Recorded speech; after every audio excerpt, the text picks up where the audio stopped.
माझ्यापेक्षा 10 वर्षांनी मोठ्या माणसाशी लग्न जमवलं गेलं। लग्नाची तारीख ठरली तरी मला माहीत नव्हतं माझं कोणाशी लग्न होणार आहे। एक प्रामाणिकपणे संसार सुरू केला, पण काही दिवसातच कळालं की आपली फसवणूक झाली आहे। इंजिनिअरची डिग्री जरी घेतली असली तरी नवरा बेरोजगार होता।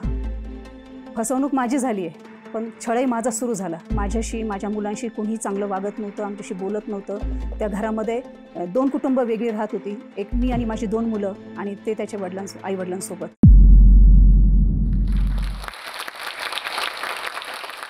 असं म्हणतात की कलाकाराचं जीवन इतरांपेक्षा जास्त चढ-उताराने भरलेलं असतं, पण माझं आयुष्य तर बेरंग सुद्धा होतं। पण माझ्याकडे असलेल्या कलेमुळे माझ्या आयुष्यात या बेरंग आयुष्यामध्ये रंग येऊ लागले। प्रत्येक स्त्रीमध्ये क्षमता असते परिस्थितीला सामोरं जाण्याची, संकटांवर मात करण्याची, फक्त त्याची जाणीव तिला वेळी होणे गरजेचे असते। नमस्कार, माझं नाव सुजाता। मी एक चित्रकार आहे आणि ड्रॉइंग क्लासेस चालवते। माझं बालपण तसं मुंबईमधलं। माझी बहीण, मी, माझे आई-वडील असे आम्ही मुंबईमध्ये राहत होतो। वडील महिंद्रामध्ये जॉब करत होते, पण काही कारणास्तव त्यांनी त्यांचा जॉब सोडला आणि आम्ही आमच्या मूळ गावी राहायला आलो। त्यानंतर त्यांनी नोकरीतून मिळालेल्या रकमेतून त्यांनी एक छोटा व्यवसाय सुरू केला फोटोग्राफीचा। हळूहळू फोटोग्राफीबरोबर त्यांनी वेगवेगळे व्यवसाय सुरू केले, मंडप डेकोरेशन असेल, लाईट असेल। तर त्या सगळ्यामध्ये वडिलांनी त्याचे धडे आम्हाला सर्वांना दिले। मी, माझी आई एक उत्तम फोटोग्राफर होती आणि आम्ही त्यांच्याबरोबर त्या सगळ्या कामामध्ये मदत करत होतो। वडील प्रेस फोटोग्राफर होते, पोलीस फोटोग्राफर असल्यामुळे त्यांना मर्डरच्या ठिकाणी फोटो काढायला जायला लागायचं, त्यावेळेस मी त्यांच्यासोबत असायची। त्यावेळी त्या वातावरणामुळे असेल आणि माझ्या बालपणी एक मला आठवतंय की उडान नावाची सिरियल लागायची दूरदर्शनवर। तर त्या कविता चौधरीच्या त्या उडान ह्या सिरियलनी मी इतकी प्रभावित झाले की मी ठरवलं की मला पोलीस ऑफिसर व्हायचं आणि त्यामुळे मी वेगवेगळ्या स्पर्धांमध्ये, स्पोर्ट्समध्ये भाग घ्यायची, वेगवेगळे सर्टिफिकेट्स खूप स्पर्धांमध्ये भाग घेऊन सर्टिफिकेट मिळवले आणि ते स्वप्न जगत होते। घरातनंही स्तुती होत होती आणि ज्यावेळेस मात्र तो निर्णय घेण्याची वेळ आली त्यावेळेस मात्र आई थोडी घाबरली आणि तिने सांगितलं की तुला काय व्हायचं ते हो, फक्त पोलीस ऑफिसर नको होऊस।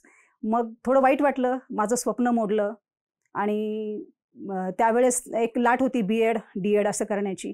त्या सगळ्यांना असं वाटत होतं मी तसंच काहीतरी करावं, पण मी माझ्या आवडीबरोबर गेले। मग मी म्हटलं की मला जर माझं हे स्वप्न पूर्ण करू देत नाही तर मला चित्रकलेमध्ये शिक्षण घ्यायचं। तर माझी ती इच्छा पूर्ण केली आणि माझं बारामतीमध्ये ॲडमिशन झालं।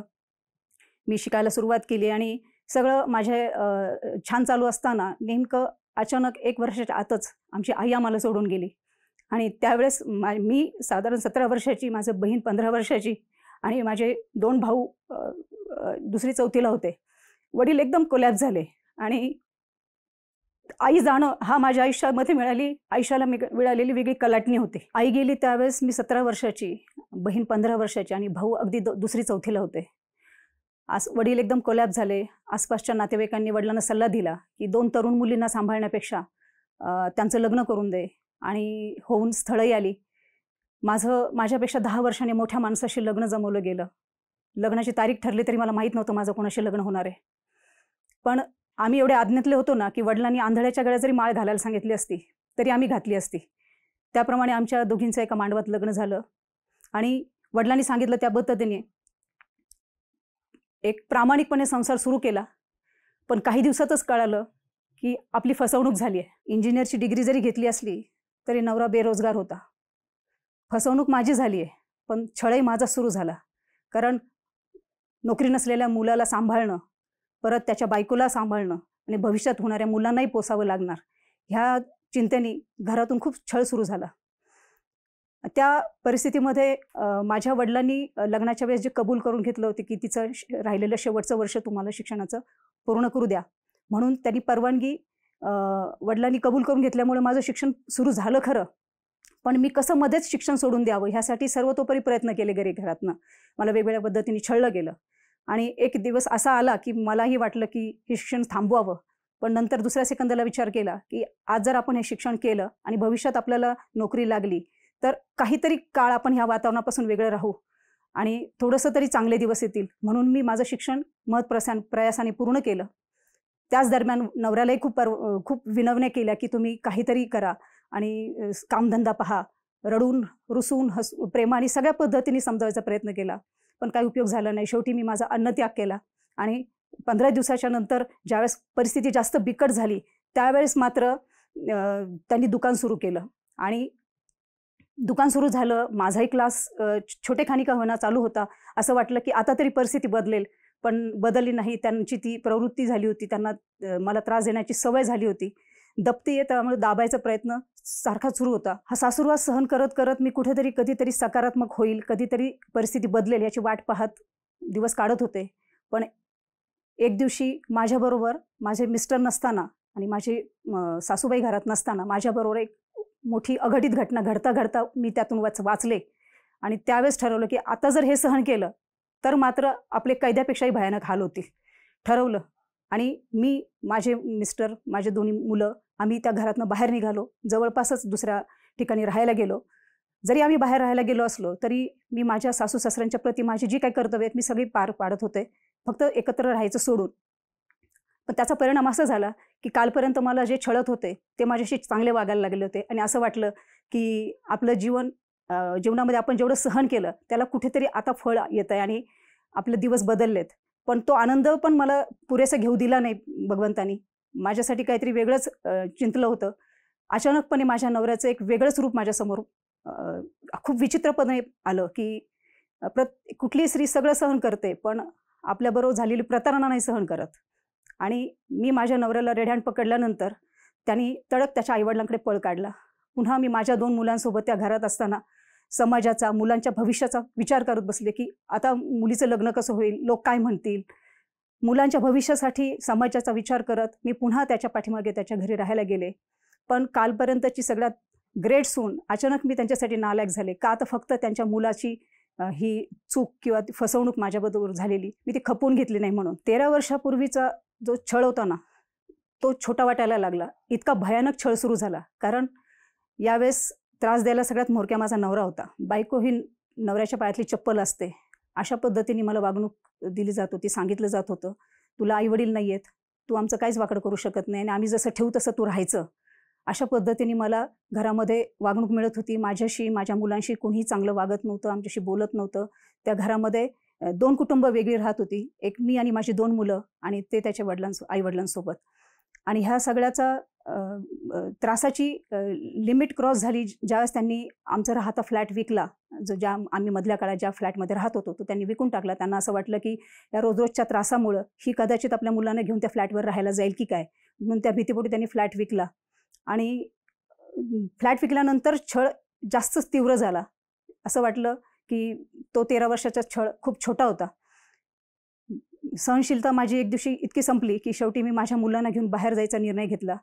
पण जायचं कुठे, कसं राहायचं, मुलांचं पालनपोषण कसं करायचं, आपण त्यांचं भविष्य घडवू शकू का, आपण जर फेल झालो तर मुलांच्या भविष्याला आपल्यामुळे नुकसान होईल. ह्या भीतीपोटी मी तिथे सहन करत राहिले. मी भाड्याने घर शोधायचा विचार केला.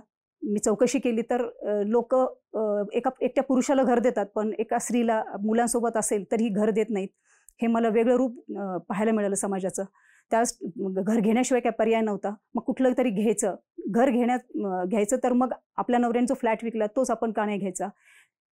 तो फ्लॅट घ्यायचं स्वप्न पाहिलं त्या दिवशी माझ्या खिशात 1 रुपया पण नव्हता. कसं घ्यायचं, काय घ्यायचं काही माहीत नव्हतं. पण ड्रॉइंगचे क्लास घेत मी माझ्या मुलांचं पालनपोषण करतच होते.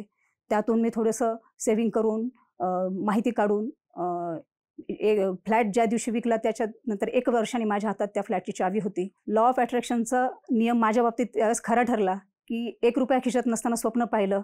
जे घर आपण घेऊ शकत नव्हतो ते 1 वर्षाने माझ्या हातात त्या घराची चावी होती. त्याच्यानंतर असं वाटलं की आता मुलांसोबत आपण इथे तरी शांतपणे जगूया. आणि एक आशावादी अजूनही होते की कधीतरी त्या व्यक्तीला आपली चूक कळेल आणि परत परिस्थिती सुधरेल. या आशेपोटी मी शांतपणे जगण्याचा निर्णय घेतला. माझ्या मुलांना लहानाचं मोठं करत होते, ड्रॉइंग क्लास चालवत होते. पण तेही पावलं नाही. त्यांनी मला माझ्या शहरातून काढून लावण्यासाठी सर्वतोपरी प्रयत्न केले. इकडून 2 वर्षामध्ये जवळजवळ 7 जागा माझ्या बदलल्या. प्रत्येक ठिकाणी साम दाम दंड या ताकदीने मला त्या गावातून बाहेर काढायचा प्रयत्न केला. पण मी कुठे जाणार? माझं ज्या व्यवसायावर कुठेतरी माझं मुलांचं कसं तरी पालनपोषण करत होते ते सोडून मी कुठे जाऊ शकत नव्हते. एवढा त्रास सहन झाल्यानंतर सुद्धा मी घटस्फोट मागायला पाहिजे, पण तसं न करता मी ह्या आशेवर होते की कधीतरी परिस्थिती सुधरेल, त्यांना त्यांची चूक कळेल आणि परत सगळं पूर्ववत होईल. पण माझा तो भ्रमही तुटला ज्यावेळेस त्यांनीच घटस्फोटचा खटला दाखल केला आणि असं वाटलं तर सगळं संपलं. कोर्टातल्या मानसिक त्रासाला सामोरं जात मी कसं तरी माझे छोटेखानी ड्रॉइंग क्लास चालवत माझ्या मुलांचं पालनपोषण करतच होते. पण तेवढ्यात एक लॉकडाऊन आलं. लॉकडाऊन नंतर सगळ्यांप्रमाणे माझाही लहान मुलांचे क्लास असल्यामुळे बंद पडले. त्यानंतर आता उपजीविका चालवण्यासाठी करायचं काय? तर मग मी बिर्याणीचा व्यवसाय केला. बिर्याणी विकून मी माझा उदरनिर्वाह केला. त्यानंतर लॉकडाऊनमध्ये माझ्या मुलीचं लग्न जमलं. कसं बसं तिचं लग्न केलं. त्याच्यानंतर आज तिला छान अशी गोड मुलगी आहे. माझ्या मुलाचंही इंजिनिअरिंग कंप्लीट झालं आहे. तो आता मुंबईमध्ये असतो आणि आता प्रत्येकजण आपापल्या करिअरमध्ये सेटल व्हायचा प्रयत्न करत आहे. त्यावेळेस मी परत एकटी आहे. तर मग मी स्वतःला एकटं समजून दुःख करत बसण्यापेक्षा मी माझ्या वेळेचा सदुपयोग करते. माझं जे काही ह्या सगळ्या गोष्टींमध्ये स्वतःचं जीवन जगायचं राहून गेलं होतं ते पुन्हा जगायचा प्रयत्न करते. मला रायडिंग, ट्रेकिंग वगैरे आवडतं. मी ते करते. माझ्या स्वतः फिटनेसचा विचार करते आणि माझ्या कलेने जसं माझं आयुष्य समृद्ध केलं, माझ्या आयुष्यामध्ये रंग आणले, त्याच रंगांमधून मी इतरांच्या आयुष्यामध्ये रंग आणण्याचा प्रयत्न करते. माझ्या वडिलांना कॅन्सर झाला होता. त्यावेळेस त्यांना मी एक दिवसच भेटायला गेले होते. मला 10 वर्ष माहेरसुद्धा जाऊ दिलं नाही या लोकांनी.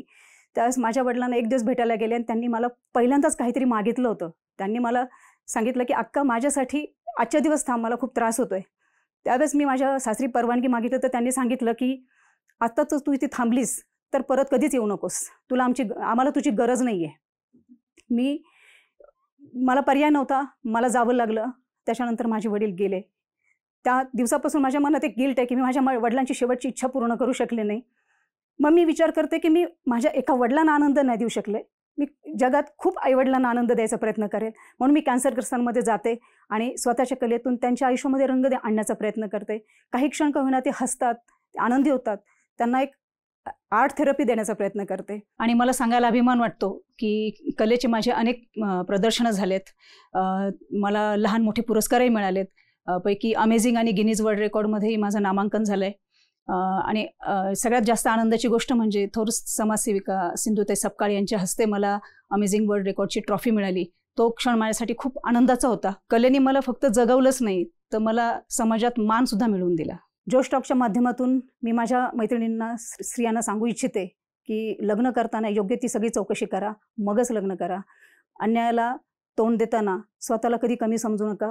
खंबीरपणे तोंड द्या. जसे मी माझ्यामध्ये अंतर्बाह्य बदल केले तसे तुम्ही तुमच्यामध्ये बदल करू शकता. अबला नारी ही समाजाच्या दृष्टीने आजही पब्लिक प्रॉपर्टी असते. म्हणून मी माझ्यामध्ये काही बदल केले. कालपर्यंतची जी सोशिक सुजाता आहे ती आज अंतर्बाह्य बदलली. मी धारण केलेल्या नव्या रूपासमोर पुरुष तर सोडाच, महिलासुद्धा 4 वेळा बोलताना विचार करू लागल्या आणि हेच माझं आज कवचकुंडल झालं. जोश टॉकने मला बोलायची संधी दिली त्याबद्दल धन्यवाद. हा व्हिडिओ आपल्याला कसा वाटला हे आम्हाला कमेंट सेक्शनमध्ये कळवा आणि आपल्या मित्रांसोबत शेअर करायला विसरू नका.